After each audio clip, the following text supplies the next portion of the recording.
오늘 이 말씀을 메시지 성경은 이렇게 번역을 하고 있어요. 제가 예수께서 말씀을 설명을 덧붙이셨다. 하나님과 바른 관계가 되어 집으로 돌아간 사람은 다름 아닌 세금 징수원이다. 너희가 고개를 쳐들고 거만하게 다니면 결국 코가 납작해지고 말 것이다. 그러나 너희가 자신의 모습을 있는 그대로 인정하면 너희는 자기 자신보다 큰 존재가 될 것이다. 아주 쉬운 말로 이것을 잘 의역을 했습니다. 그래서 여러분에게 같이 좀 읽어드렸습니다. 이 누가복음 18장 말씀은 기도를 가르쳐주고 있는 성경 말씀이라고 해도 과언이 아닙니다. 앞에 나오는 1절에서 8절에 보면 기도의 비유를 또 하나 하시는데 한 과부의 비유를 들어주고 있습니다. 항상 기도하고 낙심하지 말아야 될 것을 이 비유를 들어서 설명을 해주고 있습니다.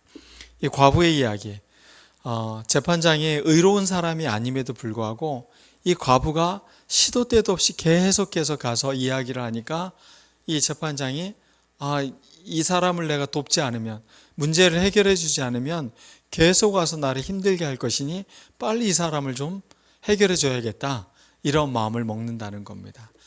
비록 그 사람이 악한 재판장이어도 자기에게 자꾸 와서 이렇게 항상 이야기하니 귀찮아서라도 빨리 들어준다는 겁니다. 그러면서 주님께서 그 비유에 대한 해석을 덧붙여 주십니다.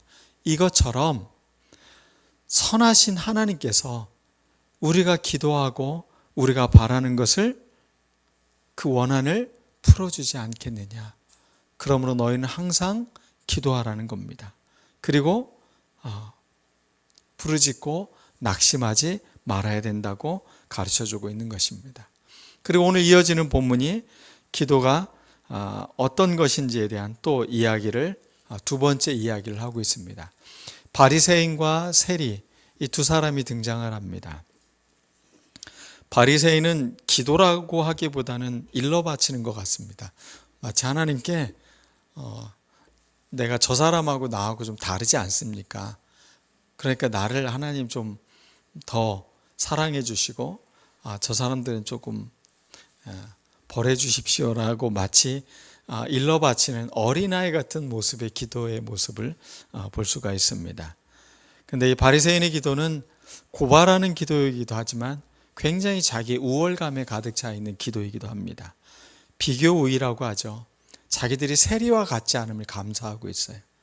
당시의 세리들은 굉장히 국민들로 하여금 지탄을 받는 사람들이었습니다. 그 이유가 세금을 걷어들이는데 당시 로마의 세금이 굉장히 무거운 짐이었습니다. 식민지 백성들이 살아가는 삶에 정말 혹독할 정도로 무거운 세금을 지불해야 했습니다. 근데 세리들은 무료로 봉사하는 게 아니잖아요. 자기들도 거기서 이윤을 취해야 되기 때문에 거기에 더 세금을 더 얹어서 자기의 이득분까지 챙겼겠죠. 그러면 백성들의 그 하중은 훨씬 더 무겁고 힘든 삶이었습니다. 그런데 바리새인은 그렇게 힘든 세금을 내면서도 11조를 꼬박꼬박 냈다는 겁니다. 자기가 그렇게 했다는 거예요. 그리고 나는 일주일에 꼭 2번씩 금식을 합니다. 당시의 바리새인들의 믿음을 보면 사람들이 정말 대단한 사람들이다라고 인정할 수 있는 사람들이었습니다. 분명 외적으로 봤을 때 그의 행위는 참으로 의롭고 아름다운 모습이었습니다. 그런데 그의 기도의 태도와 기도의 내용이 잘못되자 그가 했던 모든 것들이 사실 의미 없음으로 돌아가고 있다는 것입니다. 승리라는 우월감, 내가 저들보다 더 낫다라는 그런 우월감이 그들의 마음에 자리 잡게 되자 그들의 신앙의 모든 것들이 숲으로 돌아가는 것을 볼 수가 있는 것입니다. 기도는 저 사람들보다 내가 더 낫다라는 것을 말하는 자리가 아닙니다. 기도는 다른 사람이 아니라 지금 나의 상태를 주님께 이야기하는 겁니다. 기도의 본질은 타인에게 있는 게 아니라 우리 자신에게 있는 겁니다. 우리가 이것을 잊지 않는 건 참 중요한 것 같아요. 타인을 향해 기도하는 것이 아니라, 타인을 비교해서 기도하는 것이 아니라 나 자신을 정직하게 표현하는 것, 이게 바로 기도인 것입니다. 모든 것을 아시는 주님께 우리의 모든 것을 보여드릴 때 주님은 우리의 약함, 우리의 부족함을 채워주시는 하나님이십니다. 아이들을 키울 때 보면 우리 둘째 아이가 자기 형을 일러 바쳐요. 형이 나에게 이랬고 뭐 했고 뭘 잘못했고 이러면서 일러 바쳐요. 그럼 또 첫애가 억울하잖아요. 그럼 와가지고 의민이가 먼저 뭘 했고 이러면서 일러 바쳐요. 그럼 사실은 둘 다 어떻게 되는 거예요? 둘 다 일리기는 했지만 둘 다 혼나게 되는 거죠. 우리가 하나님께 무언가를 이렇게 비판하는 자세를 갖고 우리가 하나님께 이야기한다는 건 아버지도 속상하고 서로 속상하는 일이 된다는 거죠. 정직하게 아빠 이렇게 해줬으면 좋겠어요 라고 말하는 것처럼 우리의 기도도 하나님께 그렇게 고백하는 우리가 되었으면 좋겠습니다. 그래서 우리가 기도할 때 가장 정직하고 가장 솔직한 마음으로 하나님께 나오는 태도, 이것을 이야기하고 있는 것입니다. 예전에 한참 이제 신앙생활에 불이 붙었을 때 친구들하고 누가 더 기도를 오래 하는가 이런 거를 굳이 오래 하자 내기를 한 건 아니지만 그래도 내가 쟤보다 더 오래 기도할 거야 그러면서 제 기도술에 귀를 기울이면서 더 오래 기도하려고 했던 그런 때가 있었습니다. 기도는 양으로 평가되는 게 아님에도 불구하고 내가 더 믿음 좋은 사람이 되고 싶은 어떤 그런 어린 그 순수한 마음으로 그렇게 했던 때가 기억이 납니다. 그런데 이제 점점 우리가 기도를 배우고 기도를 알아가면 알아갈수록 기도는 양이 아니라 질이라는 것을 알게 됩니다. 얼마나 하나님께 밀도 높은 시간으로 하나님께 드리고 있는가, 하나님과 내가 그 대화를 하고 있는가, 온갖 잡념에 휩싸여서 기도하는 시간을 보내는 것이 아니라 오로지 하나님의 그 충만한 가운데서 우리가 기도할 수 있는 그 밀도 높은 시간들, 그것을 우리가 기도로 회복돼야 되는 것입니다. 찬송가 가사에 이런 가사가 있죠. 세상과 나는 간 곳 없고 구속한 주만 보이도다. 저는 이게 기도할 때 우리가 진짜 이런 경험을 하는 것 같아요. 세상의 문제, 걱정, 투성이를 갖고 하나님께 나왔는데 어느덧 기도하다 보면 나의 문제, 나의 어떤 상황, 이것보다 주님이 보이면 그 감동은 이루 말할 수가 없는 것 같아요. 나의 문제가 아무것도 해결되지 않았는데 내가 나갈 때의 나의 모습은 힘이 나고 왠지 하나님께서 나의 모든 문제들을 해결해 줄 것 같은 감사한 마음이 넘치게 되는 것이죠. 기도는 내가 해왔던 것, 나의 걱정, 내 문제, 이런 모든 것들은 다 사라지는 거고 오로지 주님께 우리의 눈을 마주치고 그분의 마음을 우리의 가슴에 이식해서 돌아오는 시간인 것입니다. 오늘 성경의 말씀은 반면교사에 대한 이야기를 하고 있는 겁니다. 잘못된 기도의 특징이 무엇인지를 우리에게 알려주면서 참된 기도가 무엇인지를 우리가 깨닫도록 하고 있습니다. 첫 번째, 우리 이런 기도하면 안 됩니다. 자기를 의롭다고 믿고 다른 사람을 자꾸 멸시하는 기도, 이것을 수정해야 된다는 것입니다. 이것은 결국 영적인 교만함을 가져오게 만듭니다. 소위 기도를 많이 했다는 사람들, 또 은사를 많이 받은 사람들, 능력이 있다고 하는 사람들이 자칫 사람들의 믿음 없는 것을 비난하고 멸시하는 그런 태도를 가질 수 있는 것, 이런 것들을 우리가 늘 조심해야 된다는 것을 알려주고 있습니다. 이것은 바리새인들의 이야기가 아닙니다. 우리 안에도 이 바리새적인 요소들이 사실 너무나 많이 있습니다. 정직하게 이것들을 인정하며 내가 다른 사람을 하나님 앞에서 일러 바치지 않고 정직하게 나의 문제, 나의 어떤 상황을 하나님께 아뢰는 그런 우리들 모두가 되기를 바랍니다. 그러기 위해서 기도의 시간은 나의 전체를 하나님께 올려드리는 시간입니다. 이건 하나님 내가 좀 괜찮았죠. 이건 내가 좀 그래도 하나님 칭찬받을 만하죠. 이런 것이 아니라 그냥 나의 부족함, 나의 연약함, 이 모든 것들을 다 아시는 주님께 나를 열어드리는 시간. 그래서 주님이 나를 선명하게 보실 수 있고 나도 주님의 그 사랑의 눈으로 나 자신을 조금 새롭게 바라보고 돌아오는 우리의 기도 시간이 되기를 원합니다. 두 번째입니다. 기도의 자세와 태도입니다. 이것을 우리는 수정해야 되는데 어떤 기도의 자세와 태도냐면 서서 따로 기도를 합니다.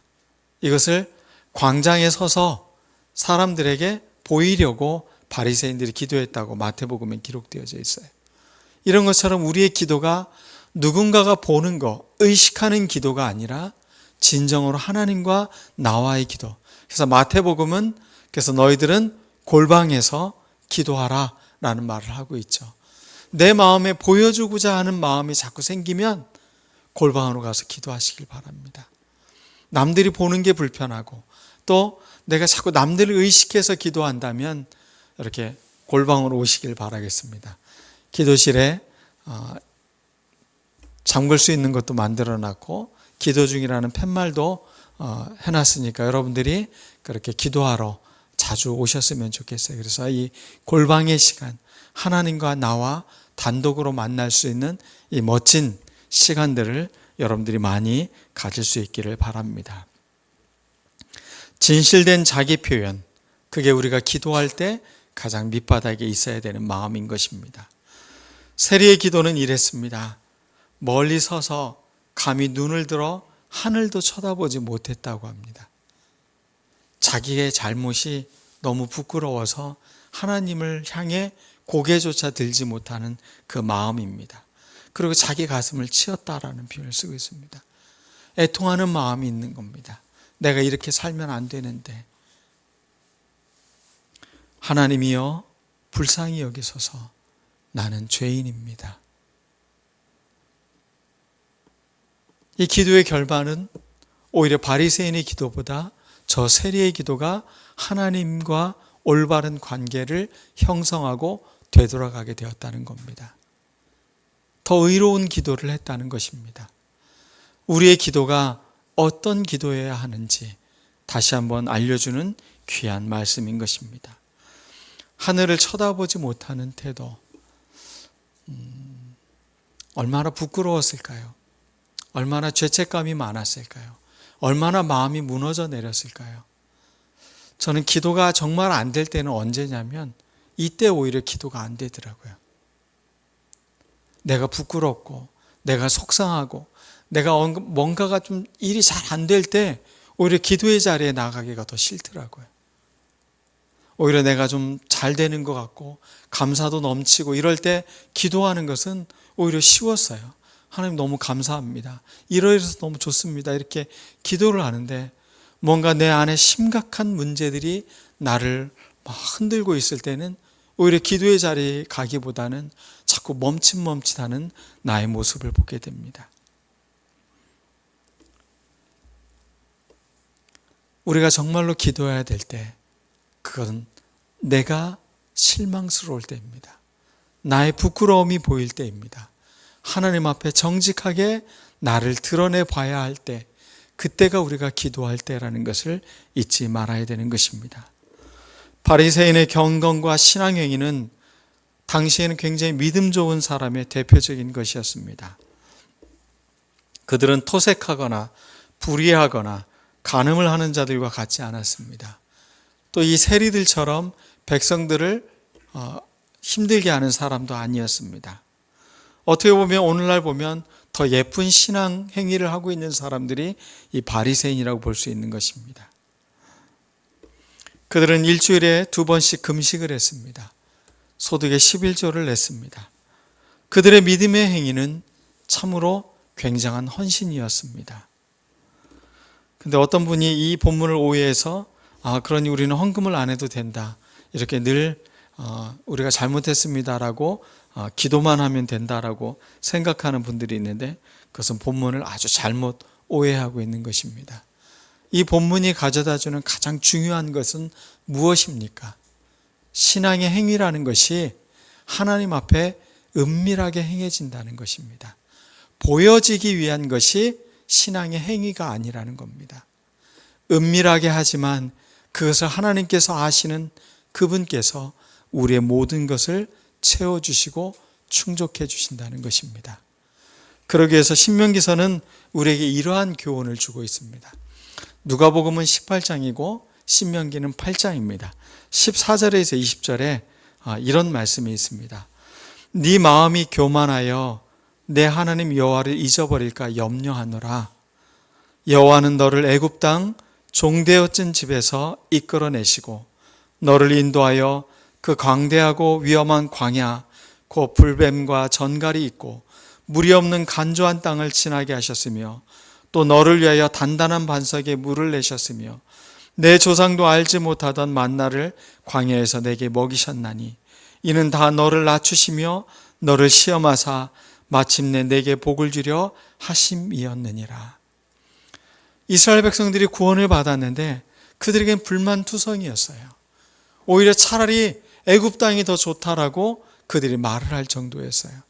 애굽 땅에 가면 고기도 많고 비록 노동이 고되긴 했지만 먹을 고기가 있다고 하면서 원망을 했습니다. 물이 없다고 원망을 합니다. 그러나 그들에게 모든 것들을 공급해 주셨던 하나님의 은혜를 그들은 잊어버리고 있었다는 것입니다. 저는 신앙에서 염려해야 될 것은 딱 이것밖에 없는 것 같습니다. 세상의 모든 일들이 염려가 아니라 내가 하나님을 잊어버릴까 염려하는 것. 내 삶에 어떤 일이 일어나도 나는 하나님을 잊지 않겠습니다. 나의 그 순간에도 나는 하나님을 기억하겠습니다. 나는 하나님께 부르짖겠습니다.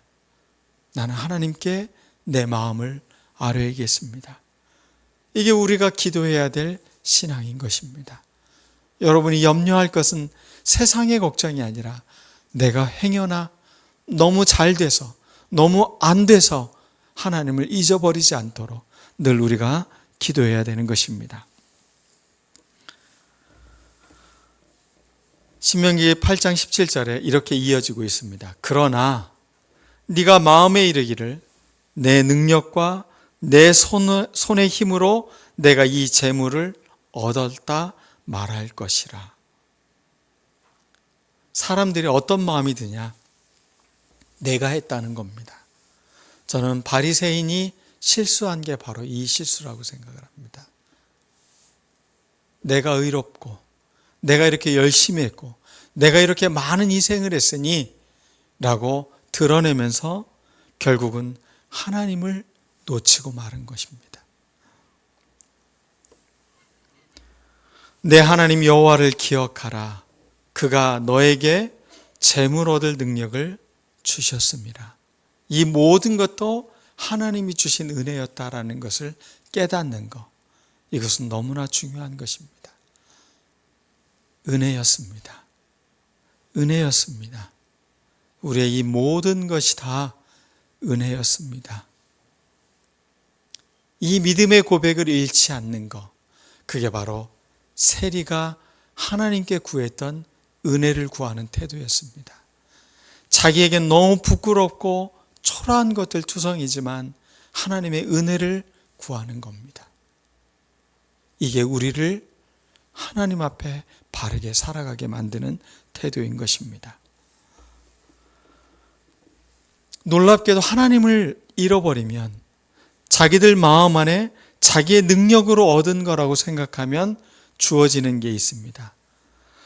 내 하나님 여호와를 잊어버리고 다른 신들을 따라 그들을 섬기게 될 것이다. 교만한 마음은, 자기의 성취감에 그렇게 빠진 마음은 하나님을 잊어버리게 만든답니다. 오히려 이방신을, 우상을 섬기는 자로 전락한다는 것입니다. 그리고 모세는 이 신명기서에서 우리에게 이렇게 당부하고 있습니다. 너희가 너희 하나님 여호와의 소리를 청종하라. 여호와의 소리를 청종하라. 귀를 기울이라고 말씀하고 있습니다. 여호와를 잊어버리지 말아야 됩니다. 그분의 소리에 귀를 기울여야 되는 것입니다. 환난과 어려움을 당하는 것, 그것은 우리를 낮추기 위함이라고 했습니다. 우리를 시험하여 복을 주시기 위함이라고 말하고 있습니다. 우리 하나님을 청종하는 우리들 모두가 되어야 되는 것입니다. 자꾸 보여주고 싶은 마음들을 내려놓으시길 바랍니다. 하나님이 그 모든 것을 잘 알고 계십니다. 여러분들의 그 금식기도, 여러분들의 11조, 여러분들이 하나님께 헌신한 이 모든 것들은 하나님이 다 알고 계십니다. 그것을 하늘에 쌓아두고 계십니다.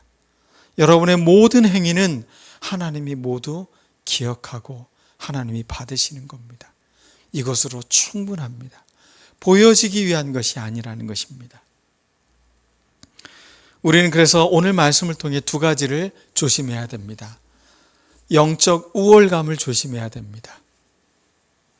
다른 사람과 비교해서 어떤 이런 마음을 갖는 영적 우월감을 조심해야 됩니다. 두 번째는 상습적인 죄책감을 조심해야 됩니다. 하나님 잘못했습니다. 그러고 또 그 행위를 계속 반복하는 거. 오늘 이 세리는 반복하지 않았을 것 같아요. 왜냐하면 그가 하나님과 바른 관계를 회복했다라는 말을 하고 있어요. 달라졌다라는 이야기입니다. 삶이 변화되었다는 것입니다. 그러므로 영적 우월감도 위험한 것이지만 상습적인 죄책감도 너무나 위험한 신앙이라는 것입니다. 가진 것이 많을수록, 지식이 풍성할수록, 지위가 높아질수록 우리는 이 영적 우월감을 조심해야 되는 것입니다. 혹시 내 안에 작은 교만이 조금씩 올라오고 있지는 않은지 우리의 마음을 자꾸 들여다봐야 됩니다.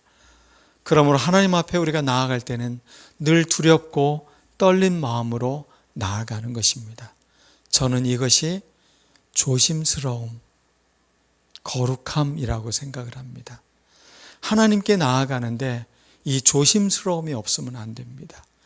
너무 뻔뻔하면 안 됩니다. 조심스러워야 됩니다. 그것이 바로 거룩함입니다. 거룩함이라는 단어의 어원은, 히브리어 어원은 커트한다라는 말입니다. 잘라낸다는 것입니다. 나에게 혹시 잘못된 것이 있지 않나 잘라내기 위해서 우리는 그러기 위해서 기도의 자리로 나아가는 겁니다. 내 안에 내가 잘라내야 될 것을 알면서도 하나님 앞에 이것을 자꾸 감추려는 것, 이것은 우리가 나쁜 행위를 하고 있는 것입니다.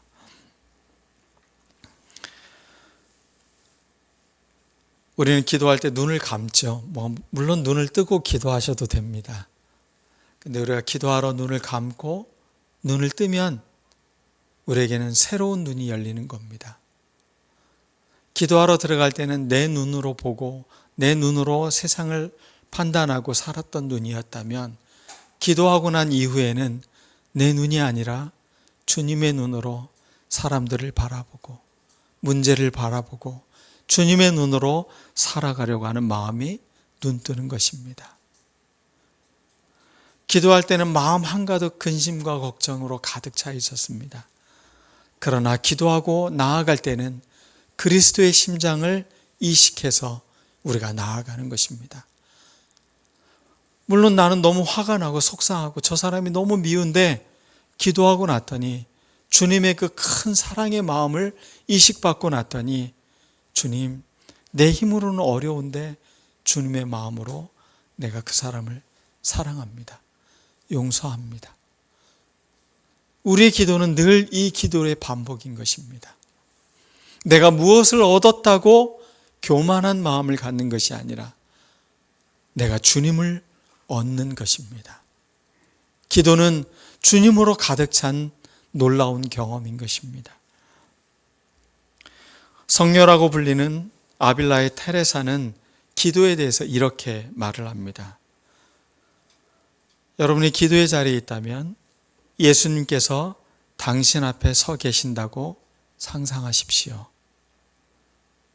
그분께서 당신을 바라보고 계십니다. 그분께서 당신을 바라보고 계신 것을 알아차리십시오. 그분은 지금 당신을 사랑스럽게, 겸손하게 바라보고 계시는 걸 알아차리시기 바랍니다. 참 이분의 글이 깊이 와닿았던 건 이 두 단어였습니다. 주님이 우리를 바라보시는 게 사랑스러운 눈이었다는 겁니다. 그리고 겸손하게 바라보고 계시다는 겁니다. 하늘 위에서 우리를 내려다보시는 주님이 아니라 우리를 겸손하게 바라보시는 주님. 우리는 기도를 통해 무엇을 배워야 되는지를 잘 알려주는 기도의 내용인 것입니다. 겸손하게 우리를 바라봐 주시는 주님. 그 눈을 우리가 이식받고 우리가 돌아간다면 우리의 기도는 우리를 바꾸고 우리의 가정을 바꾸고 우리 교회를 바꾸고 세상을 변화시킬 수 있는 능력이 될 것이라 저는 믿습니다. 오늘 우리 희망교회 우리 지체 여러분들 기도합시다. 주님과 함께하는 이 고요한 시간, 주님의 보좌 앞에 내 마음을 쏟네. 모든 것 아시는 주님께 감출 것 없네. 내 맘과 정성 다해 주 바라나이다. 주님과 함께하는 이 고요한 시간, 주님의 보좌 앞에 내 마음을 쏟네. 모든 것 아시는 주님께 감출 것 없네. 내 마음과 정성 다해 주 바라나이다. 온 마음 다해 사랑합니다. 온 마음 다해 주 알기 원하네. 내 모든 삶 당신 것이니 주만 섬기리. 온 마음 다해.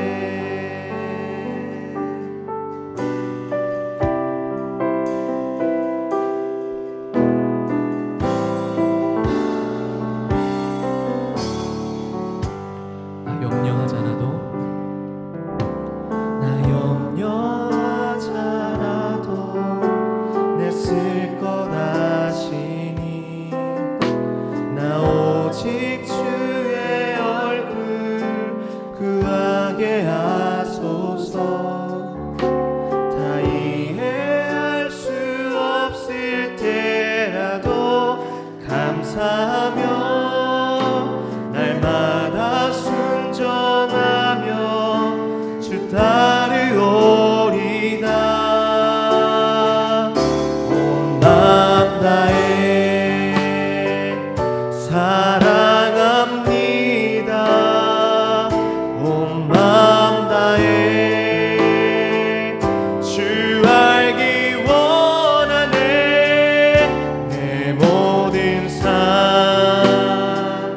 당신 것이니 주만 섬기리. 온 마음 다해 온 마음 다해 온 마음 다해 사랑합니다. 온 마음 다해 주 알기 원하네.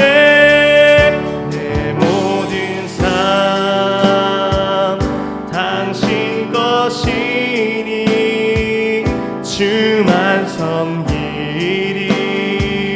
온 마음, 우리 마지막으로 고백하시겠습니다. 온 마음 다해 온 마음 다해 사랑합니다. 온 마음 다해 주